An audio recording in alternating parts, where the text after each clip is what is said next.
Je suis le fils d'un entrepreneur, Madame Le Pen, qui a travaillé 40 ans pour ce pays, qui l'a construit et qui l'a payé de sa vie. Il en est mort d'un cancer. Je suis entrepreneur moi-même parce que je ne trouvais pas de travail. Parce que malheureusement, mon nom, mon prénom et mon profil ne correspondent pas à la demande. J'ai fait des études dans un sens, j'ai fait un travail dans l'autre. Je suis dans la sérigraphie.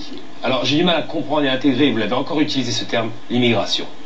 Vous parlez toujours d'être contre l'immigration, or l'immigration a construit ce pays. Vous parlez d'être contre l'immigration sous prétexte que soi-disant ce serait une invasion. Moi je vous dis une chose toute simple et je vous pose la question, comment pouvez-vous encore tenir ce discours-là, sachant que la plupart des immigrés comme moi font leur propre entreprise, cotisent de façon massive pour payer tout ce que vous appelez les retraites, RMI et je ne sais quel autre système de protection sociale, et vous prétendez, vous, encore une fois, qu'on vient en France pour prendre le travail des Français et le RMI et tous ces systèmes-là. J'ai du mal à intégrer cette idée-là. Alors expliquez-moi gentiment comment vous pouvez continuer à criminaliser de façon insupportable ces immigrés en France. Le moins qu'on puisse dire, c'est que la question est posée de manière extrêmement partiale et vous mettez dans ma bouche des propos que je n'ai pas tenus.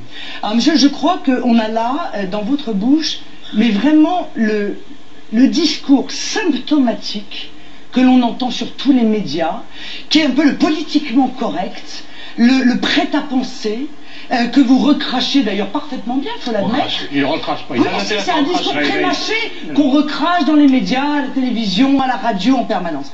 Monsieur, l'immigration n'a pas construit la France. Excusez-moi de vous le rappeler, ça n'est d'ailleurs pas une marque d'hostilité de ma part à l'égard des populations immigrées, ça n'est pas vrai. Historiquement, ça n'est pas vrai.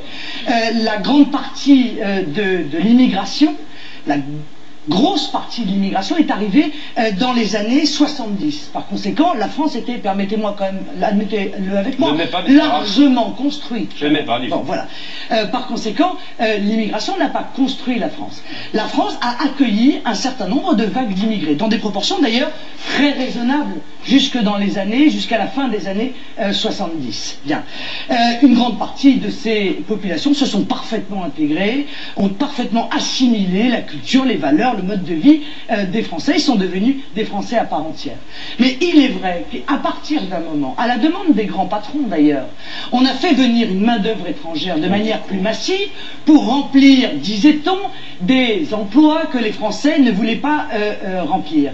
Et pourquoi? Parce qu'ils étaient payés une misère, monsieur. Disait-on, vous dites. Mais peut-être que c'est vrai. Est-ce que par exemple dans votre entreprise, qui travaille pour vous par exemple? Des Noirs et des Arabes, bizarrement. Des emplois qui n'intéressent personne à la sérigraphie. Vous osez dire, disait-on, allez dans le bâtiment, Madame Le Pen, regardez les ouvriers qui travaillent, c'est amusant, c'est toujours les chefs de chantier sont européens, en l'occurrence, italiens, espagnols et français en l'occurrence, de souche, vous aimez bien ce terme-là. Mais en revanche, tous les types qui se détruisent la santé, peinture, barbouille, qui se détruisent le dos, par exemple, sur les chantiers dans la rue, vous ne les regardez pas, cela c'est étonnant. Monsieur. Ensuite, je vous corrige sur une chose, vous donnez la leçon, je vous donne la leçon moi aussi. J'ai 41 ans comme vous, j'ai pas de leçon à prendre. L'immigration massive que vous prétendez de 70, c'est le regroupement familial. Nous ne parlons pas de ces immigrés-là, nous parlons des travailleurs qui ont été importés en France pour construire sous Pompidou ce pays. Ces travailleurs ont construit le pays. Madame, laissez-moi finir. Ces travailleurs ont construit ce pays, arrêtez de caricaturer, c'est ridicule. Non, monsieur, c'est vous qui êtes caricatural. Donc je suis en train de vous dire qu'on utilise aujourd'hui la population immigrée pour peser à la baisse sur les salaires. Et c'était déjà vrai dans les années 70, et c'est Pompidou d'ailleurs qui l'a admis dans ses mémoires. Il a dit à la demande du grand patronat, on a fait venir la population immigrée pour peser à la baisse sur les salaires des travailleurs français. Marine Le Pen dans tous les pays. Mais donc, et alors? Les Turcs en Allemagne, et alors les gens qui venaient du Commonwealth en Angleterre. Oui, ça s'appelle le nouvel esclavagisme moderne. Eh bien, moi, je conteste cette manière d'utiliser, en l'occurrence, les immigrés. Je le conteste formellement. Et je considère, monsieur, que l'immigration aujourd'hui est massive et qu'on ne peut pas continuer à faire entrer une immigration dans notre pays alors qu'il y a 5 millions de chômeurs. Vous voyez bien qu'il y a là une absurdité totale. Je vois pas. Parallèlement, monsieur, on a dévalorisé le travail manuel. Vous savez très bien qu'on a fait croire, à nous aussi d'ailleurs, qu'il fallait tous qu'on fasse des études, bac plus 12, bac plus 15, et tout le monde se retrouve au chômage. Moyennant quoi, ceux qui travaillaient de leurs mains, ils ont été totalement dévalorisés. Et leur salaire a baissé considérablement. Pourquoi aujourd'hui on trouve peu de gens pour aller travailler dans les travaux que vous dites difficiles? Parce qu'ils ne sont pas payés à la hauteur de ce qu'ils devraient être, monsieur. C'est ça le vrai problème. Je vais poser une question justement. Pourquoi dans votre entreprise, les gens qui viennent travailler, pourquoi par exemple ce sont des travaux difficiles et pourquoi vous avez du mal à trouver des gens? C'est la pénibilité d'emploi, il faut être clair. Si on a fait des lois un peu contraignante à la NPE pour que les gens acceptent les emplois qu'on leur propose, c'est parce que précisément les Européens blancs, enfin on les appellera comme on veut, français de souche, comme vous aimez bien utiliser ce terme, ces gens-là ne veulent pas ce travail-là parce que trop dur. Et vous êtes confronté à ça dans votre entreprise? Évidemment. Mais ça fait 30 ans. Pour quel type de travail, Gamal? Parce qu'il faut être précis. C'est la sérigraphie, on fait pas mal de choses, on fait des transferts à chaud, on est chenille, on fait des travaux manuels, purement manuels, c'est l'artisanat. Et quoi qu'on en dise, je les vois pas se bousculer au portillon, comme vous dites, les Français de souche. Monsieur, laissez-moi finir, s'il vous plaît. Vous savez bien parler, vous êtes avocat, il n'y a pas de problème. Et moi, je le vis. Donc, je vous explique en 20 secondes. Le Français de souche, comme vous l'appelez, ne s'intéresse pas à ces métiers-là parce qu'il se considère comme étant au-dessus de ce métier-là. Il y a les métiers pour les petits nègres, pour les Africains, et le métier pour les métiers bien qualifiés pour l'Européen. Et nous, quand on est qualifiés, même ces métiers-là nous sont interdits. Vous savez combien il y a de personnes qui créent entreprises en France? Il y a 10% de cadres d'entreprises qui sont d'origine africaine. Vous m'expliquez ça, madame? Alors, c'est extraordinaire comme phénomène, c'est extraordinaire. Parce qu'ils cherchent un refuge.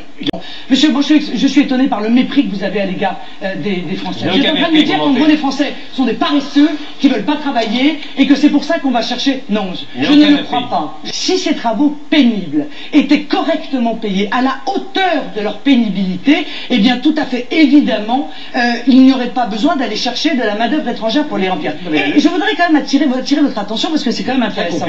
Ça fait 30 ans, monsieur Durand, qu'on nous dit qu'il faut faire venir des étrangers dans notre pays pour remplir ces emplois difficiles pour lesquels, soi-disant, les Français ne veulent pas travailler. Ça fait 30 ans. Et ça fait 30 ans que des étrangers entrent dans notre pays, et ça fait 30 ans que ces emplois ne sont toujours pas remplis. Il y a quand même un problème. Le syndicat de l'hôtellerie et de la restauration a demandé la régularisation, il y a quelque temps, de 100 000 clandestins, sous prétexte qu'ils étaient obligés d'embaucher des clandestins parce qu'ils n'arrivaient pas à trouver des gens pour y travailler. Non, ils embauchent des clandestins parce que ce sont des esclavagistes. Voilà la réalité des choses. Je suis issu de ces banlieues. Nous, ma génération des quarantenaires, on a bossé, on a fait des études et à l'arrivée, chômage. Les petits jeunes qui sont derrière, je parle pas de discrimination et tout ce que vous faites, les petits jeunes qui sont derrière, ils se sont moqués de nous en disant mais ça sert à rien ça des études mon grand puisque tu es au chômage. Maintenant, ils se débrouillent comme ils peuvent. Et vous donnez la leçon du matin au soir, mais on est dans le délire total. Si vous donnez la leçon, vous êtes en train de justifier la malhonnêteté et la délinquance. Vous n'êtes pas avec nous. La pauvreté ne n'entraîne pas la délinquance. Vous n'êtes pas avec nous. Est-ce que vous croyez que... Excusez-moi, est-ce que vous croyez que les parents... Je suis désolé. Est-ce que vous croyez, vous qui prétendez que les gens dans le Nord, ils sont super, vous croyez que nos parents nous ont éduqués en espérant « Ah, mon petit, j'espère que tu seras un grand délinquant plus tard. » Mais vous rêvez ou quoi? Monsieur, vous croyez qu'on n'espère pas un avenir rose? Qu'est-ce que c'est que ce discours? Monsieur, il y a 5 millions de chômeurs. Mais oui, on revient sur le discours des chômeurs. Heureusement qu'ils ne deviennent pas tous délinquants. Quand même, les jeunes qui sont au chômage. Mais c'est merveilleux d'entendre ça. Vous savez, vous voulez donner la leçon, je vais vous donner le leçon. Vous allez voir. Vous me parlez des bus brûlés, d'accord? On est bien sur ces bas-là. Il y a un jeune, pardonnez-moi. Il y a un jeune, excusez-moi, je conclue. Calmement. Il y a un jeune qui est à côté de vous, bien, mais vous avez rebondi sur ce qu'il disait. Je comprends très bien ce que vous dites, ne vous inquiétez pas, je suis pas un imbécile. Je sais que j'ai pas la bonne couleur, mais je suis pas un imbécile. Donc vous expliquez en un mot. Non, parce que je vois votre discours condescendant. C'est vraiment pitoyable. C'est vous qui êtes pitoyable. Votre discours est condescendant à souhait. Vous pensez que vous pensez à notre place. Alors moi, je vous donne les termes exacts. Vous n'avez pas vécu en banlieue. Vous ne savez pas ce que c'est que la galère. Vous ne savez pas ce qu'est la culture de l'échec. Oui, quand on vous fait casser la tête, monsieur. Oui, quand on vous casse la tête, quand on vous agresse, monsieur. Non, c'est pas vrai. On est dans le fantasme. Les agressions aux personnes, monsieur, ont augmenté de 29%. Le fantasme. Non, c'est pas le fantasme, c'est la réalité de tous les jours. De quelle réalité vous parlez? Il y a une explosion, monsieur, de la délinquance. Monsieur, 29% d'augmentation des agressions aux personnes. Ça vous parle ou pas? Oui, ça me parle, c'est considérable. Bon, alors moi je refuse de dire, excusez-moi, je refuse que l'on dise de manière systématique que la pauvreté crée la délinquance. Il y a des gens, encore une fois, très pauvres, il y a des milliers de jeunes qui sont au chômage dans notre pays, qui ne tombent pas dans la délinquance, qui se battent, c'est difficile, et moi j'aimerais qu'on vire tous les gens qui sont au pouvoir, parce que ce sont eux qui, par leur loi, ont créé le chômage de masse, ont créé les déficits.